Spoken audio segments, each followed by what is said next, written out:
Venga, vamos allá. El tema de la semana que salió votado la semana pasada y pagado, muchas gracias a toda esa gente que paga, fue el tema de depresión, ansiolíticos y suicidios.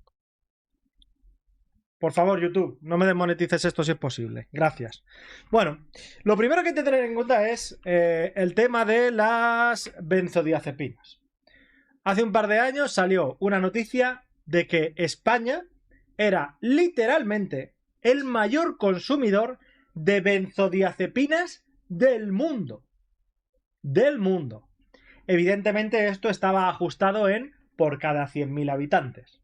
¿Vale? Perdón, por cada 1.000 habitantes. Ese año, que fue 2022, por cada 1.000 habitantes se consumían 110 dosis diarias. 110. De locos. Los siguientes en la lista eran Bélgica y Portugal. Para que os hagáis una idea, por ejemplo, en países como Alemania el consumo es de 0,04 dosis diarias por cada 100.000 habitantes. Por cada 1.000 habitantes, perdón.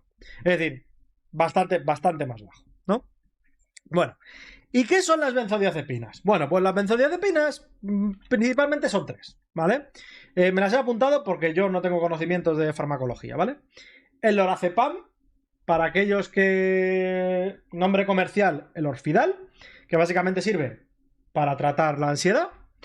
El alprazolam, también conocido con el nombre comercial del Xanax, que sirve para ataques de pánico y ansiedad. Y el diazepam, nombre comercial Valium. ¿Vale? Esos básicamente son las principales benzodiazepinas. Existen otro tipo de medicamentos que ayudan con cuestiones como la tensión muscular o la conciliación del sueño, que no están en un rango tan alto, ¿vale? Porque estas que he citado requieren de receta médica, ¿vale? Requieren de receta médica. Bien.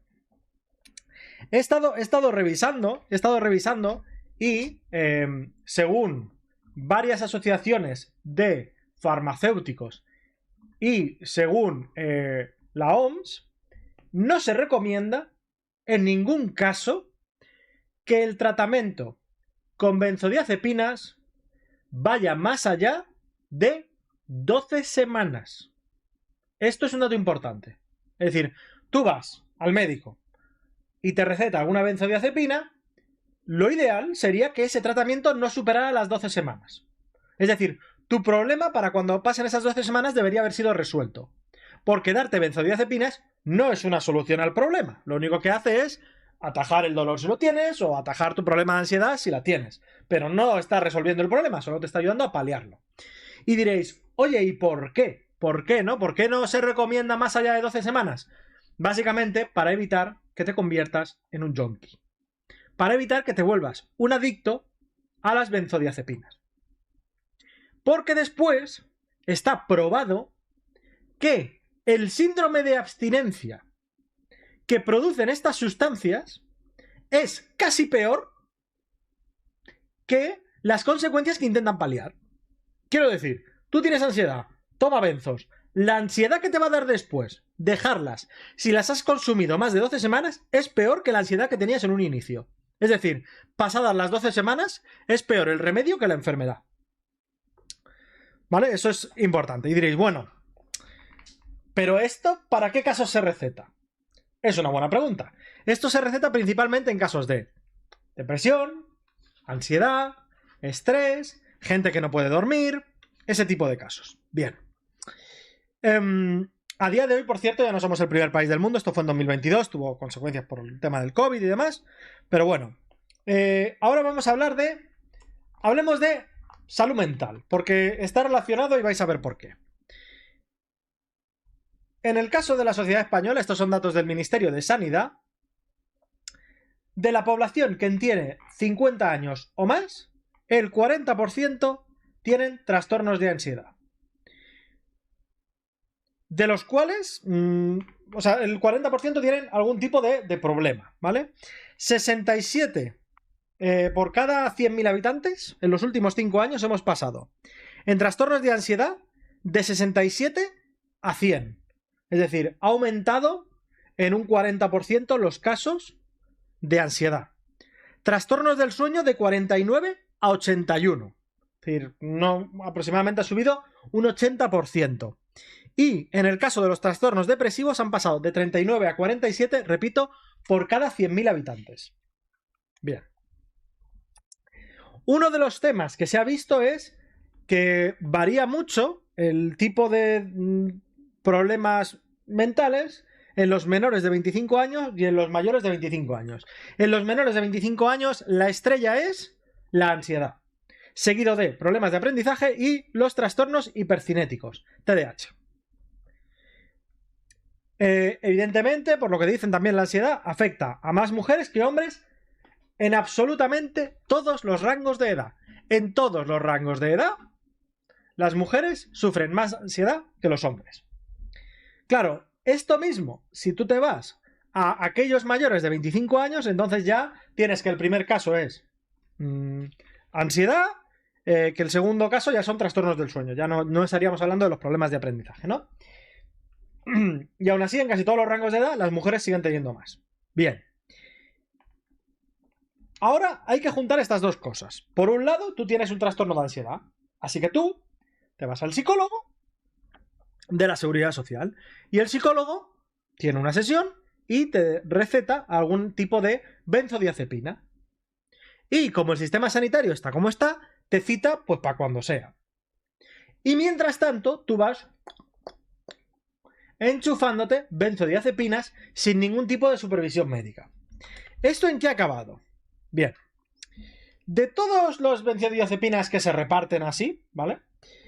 El 40% es lorazepam. El 27,5% es Xanax, el alprazolam, perdonadme. Bien. Y diré, bueno, ¿y cuánta gente está consumiendo esto a día de hoy? Aproximadamente... Perdón, los psicólogos no, psiquiatras, perdón, culpa mía, buque fresquito, es cierto, psiquiatras. Aproximadamente, según una encuesta que hizo la OCU, un 22% de la población consume benzodiazepinas. De ese 22%, es decir, 1 de cada 5 españoles estaría consumiendo benzodiazepinas. Y de ese 1 de cada 5 que las están consumiendo, el 65% las lleva consumiendo más de 6 meses. ¿Recordáis lo que os decía de que en ningún caso debería superar las 12 semanas? Pues ahí lo tenéis.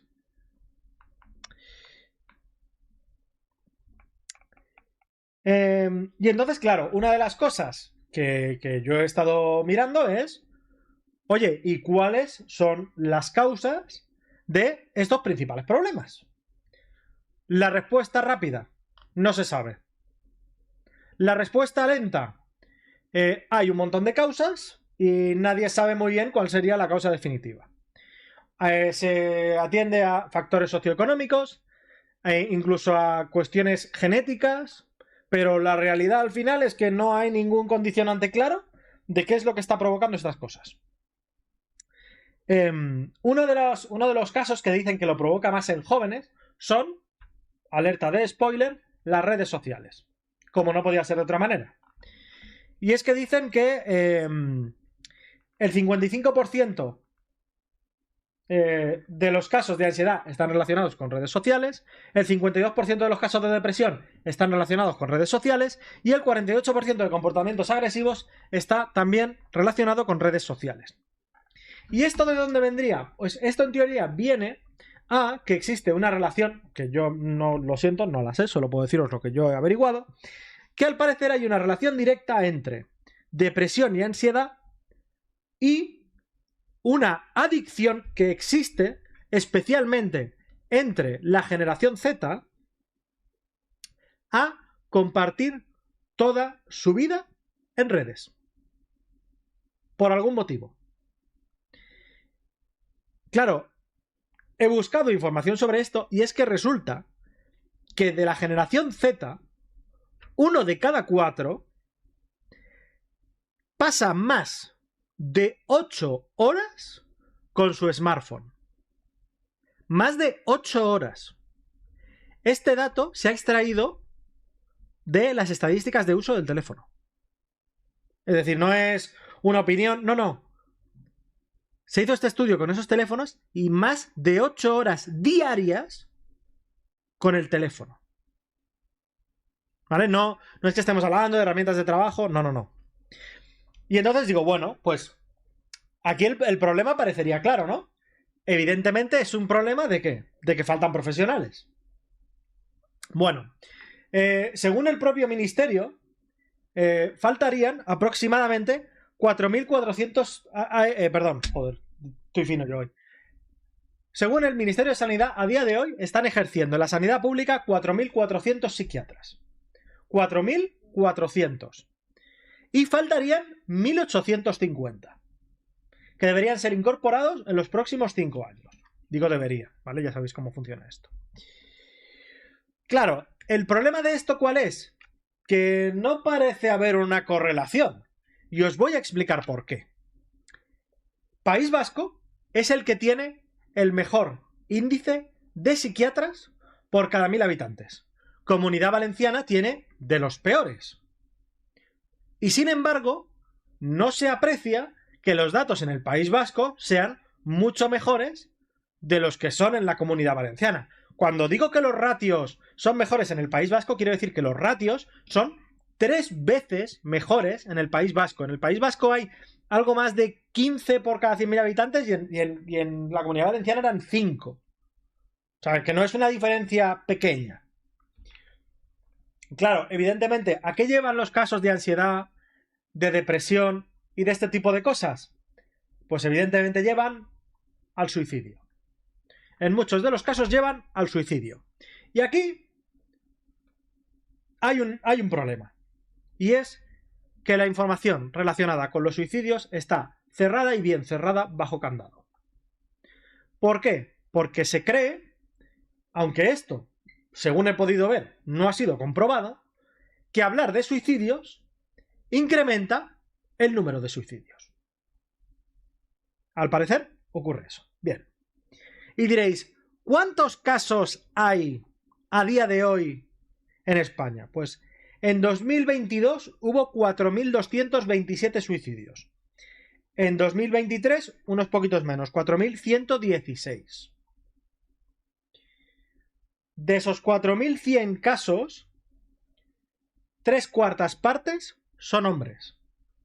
1/4 parte son mujeres.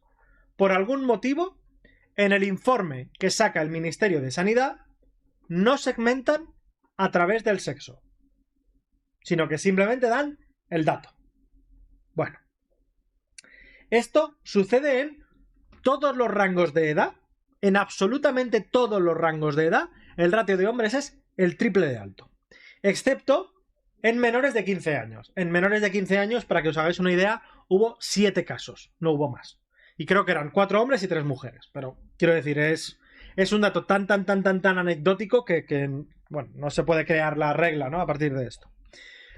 Y ahora dejadme que os haga una pregunta. Sabiendo que al año se suicidan 4.227 personas, uno pensaría que esto es un problema. De hecho, durante 15 años ha sido la principal causa de muerte externa. Y ahora yo os pregunto, ¿sabéis cuál es el número de atención al suicidio? ¿Alguien sabe cuál es el número de atención al suicidio? Y de la misma forma que te pregunto esto, ¿sabes qué número de teléfono es el de atención a las víctimas de violencia de género? Seguramente sí. Porque de una cosa te han dado bastante más la matraca que de otra. Por cierto, el número de atención al suicidio es el 024. Bien. Y aquí pasan varias cosas. Aquí uno de los principales problemas que se están dando cuenta es que la gente no sabe cómo detectar conductas suicidas en su entorno cercano. Claro, como es un tema que está tan cerrado y del que no se habla, si tú en tu entorno cercano tienes a una persona que está pensando en cometer el suicidio, hay ciertas señales ¿no? Que te indican que esa persona está, ¿no? Va en esa dirección. Ciertos, digamos, indicadores para que las personas que están a su alrededor, oye, puedan detectarlo. De la misma forma que se dan directrices de cómo detectar si una persona de tu entorno está sufriendo violencia de género. Vale, evidentemente estas directivas no se dan. Es uno de los problemas que tiene el Ministerio de Sanidad.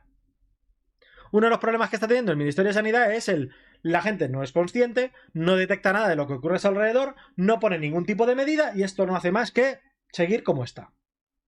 Bueno, y entonces se ha creado el pacto contra, ¿no? El plan de salud mental que va a repartir entre las comunidades autónomas 100 millones de euros. 100 millones de euros en 3 años. Es decir, pues unos 33 millones de euros por año. 100 millones en 3 años. De la misma forma, existe, como sabéis, el Pacto de Estado contra la Violencia de Género, en el cual se reparten 140 millones cada año. Es decir, para combatir la violencia de género se reparten aproximadamente 5 veces más que para combatir los problemas de salud mental. Y quiero que en esto tengáis en cuenta una cosa. En 2024 fueron asesinadas 49 mujeres por violencia de género. 49. Desde 2003, que se empezaron a contabilizar, han sido asesinadas 1.290 mujeres. Desde 2003. 1.290 mujeres asesinadas no llega a ser ni una tercera parte de las personas que se suicidaron solo en un año. Ni una tercera parte. Se calcula que en estos últimos 20 años se habrían suicidado aproximadamente más de 100.000 personas. Perdón, más de 80.000 personas. Más de 80.000 personas se habrían suicidado. Pero, sin embargo, la provisión de fondos y los esfuerzos que se hacen desde el gobierno siguen siendo irrisorios. Yo no sé qué más pruebas necesitáis de que los políticos no están operando en base a vuestro bienestar. Y otra de las cosas que he visto, he dicho, oye, voy a mirar, ¿no?, las tasas de suicidio por comunidades autónomas, porque si evidentemente esto es un problema derivado de la salud mental, en aquellas comunidades en las que la salud mental sea en teoría mejor, todo debería ir como la seda, ¿no? En el País Vasco todo debería ir como la seda. Bueno, las comunidades autónomas que tienen las cifras más bajas son Ceuta y Melilla. Si obviamos Ceuta y Melilla porque tienen ciertas características bastante concretas, la comunidad autónoma que tiene el índice de suicidio más bajo, tanto en mujeres como en hombres, es la Comunidad de Madrid.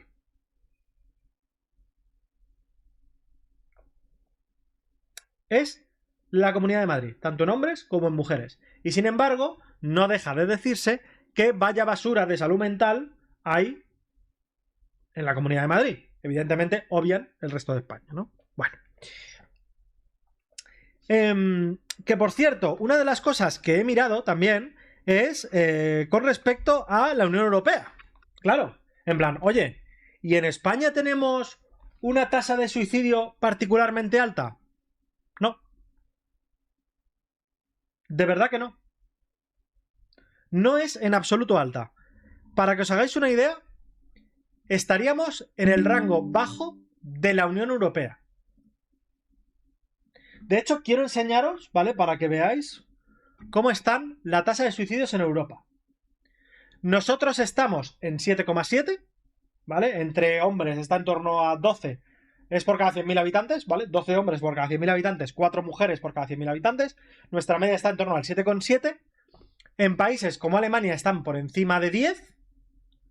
Lituania está en 26,1, son los que más arriba están. Y el más bajo sería Albania, con un 4,3. Es decir, no estamos en cifras particularmente altas. Yo no me creo que estemos en la parte baja. Bueno, son los datos que hay, Sergio. Yo lo único que puedo darte son los datos que hay. ¿vale? Estos son fuentes de la Organización Mundial de la Salud. Si tú tienes datos mejores, me los puedes dar. Y ahora vamos a la última parte. A la última parte de todo esto, ¿vale? Lo que hemos visto que es que las benzodiazepinas no son una solución porque no parecen estar resolviendo el problema, más aún están agravando el problema. Que las dotaciones en lo que se refiere a sanidad pública tampoco parecen ser la panacea, porque en aquellos sitios donde hay más, no significa que haya menos suicidios, con lo cual tampoco parecería que eso estuviera resolviendo el problema. Nadie sabe, por cierto, alerta de spoiler, nadie sabe por qué se producen. Hay gente que dice factores socioeconómicos, hay gente que dice factores genéticos, hay gente que dice es la depresión, hay gente que dice son las redes sociales. De verdad, me he encontrado una cantidad de historias que no os podéis imaginar. Pero quiero cerrar con una cuestión que se ha tratado mucho en ciertos círculos, que es el ¿por qué los hombres se suicidan más que las mujeres, pese a que las mujeres lo intentan más? ¿No? Y aquí sí que he encontrado una variedad de relatos que son alucinantes, ¿vale? Pero sí que es cierto que en uno de los casos he encontrado una fuente que creo que explica mejor. Según ciertos medios, los hombres se suicidan más por la masculinidad tóxica y el heteropatriarcado. No os tomo el pelo. De hecho, no sé si lo recordáis, pero hace unos meses el Ministerio de Sanidad sacó precisamente una nota en la que decía, no exactamente eso, pero algo parecido. ¿Qué medios? El Diario, por ejemplo. El Diario es uno de los medios que dice eso. Otros medios de lo que hablan es de los métodos que se utilizan para llevar a cabo el suicidio. Por ejemplo, en el caso de los hombres, el 50% lo hacen a través del ahorcamiento. Ese es uno de los métodos que se consideran más eficaces. Cuando hablamos de eficacia, hablamos de cómo de difícil es no suicidarte en caso de que te arrepientas. ¿Vale? Es decir, si tú te ahorcas y luego te arrepientes, es poco realista que salgas de eso, ¿no? En el caso de las mujeres, el 37,5% salta desde un lugar elevado. Pero la mejora en los equipos de respuesta ha hecho que saltar desde ciertas alturas ya no sea tan letal como solía ser antes, ¿vale? De hecho, la tasa de supervivencia cuando saltas de un cuarto piso ha aumentado una barbaridad. Lo cual no quiere decir que no por gente, ¿vale?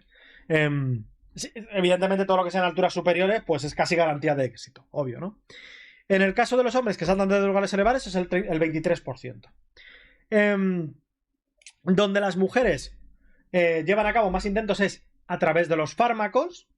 En el caso de los fármacos hay algunos casos en los que en caso de arrepentirte sí que hay cierta marcha atrás, ¿no? Que serían un 20% frente al 8% de hombres. Y en el caso de armas de fuego, que armas de fuego en el caso de las mujeres sería el 1% y en el caso de los hombres es el 7%. Huelga decir que en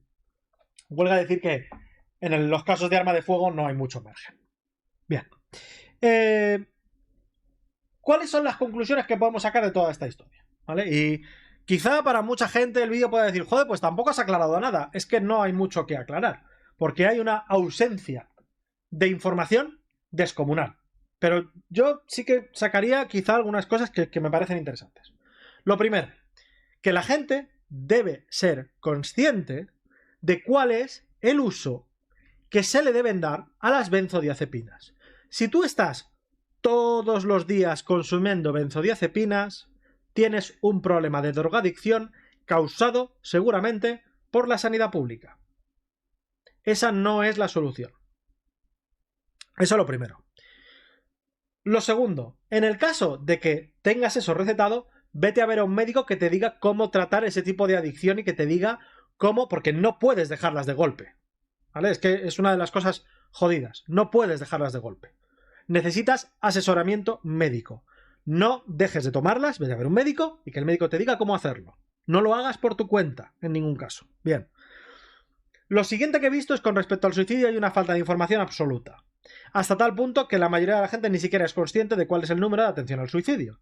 Para, en caso de que yo esté teniendo ese tipo de pensamientos o conozca a alguien de mi entorno y quiera saber cómo puedo ayudar a esa persona. Hay una falta de información brutal. Si tuviéramos la mitad de información que tenemos con el tema de la violencia de género, otro gallo cantaría. Otra de las cosas que he visto es que hay una ausencia de un plan real. Porque el plan está basado en una serie de generalidades como combatir la desigualdad, combatir la pobreza. He visto ciertos temas que no parecen ser un plan de verdad contra la salud mental, ¿no? Entonces, esto es otro de los temas, ¿no? Evidentemente, la infrafinanciación del sistema es evidente. No hay, en el momento en el que las citas se están dilatando, pues es obvio que hay un problema de financiación. Y creo que luego hay otro problema más. Lo que pasa es que esto ya es al margen y creo que tiene difícil solución. Pero para todos aquellos que seáis padres, por favor, no dejéis a vuestros hijos a solas con un teléfono móvil. Porque lo que están causando las redes sociales a nivel de salud mental en la población es descomunal. Es decir, teniendo en cuenta que la generación Z pasa más, un 25% pasa más de 8 horas, imaginaros en qué realidad estarán viviendo. Es decir, están viviendo en una realidad que no existe. Están asumiendo como su fuente principal de información cuestiones que están totalmente manipuladas. Las redes sociales están absolutas y totalmente manipuladas. Las mujeres no siempre están divinas de la muerte. Los tíos no siempre están mazados que te cagas. No es así como la gente vive en su día a día. Os están vendiendo algo que es falso y la gente lo está asumiendo como si ese fuera el estándar mínimo que hay que tener para vivir. Y eso les está haciendo profundamente infelices. Dicho lo cual, voy a leer el comentario que acaba de poner Nano. El 024 funciona muy regular.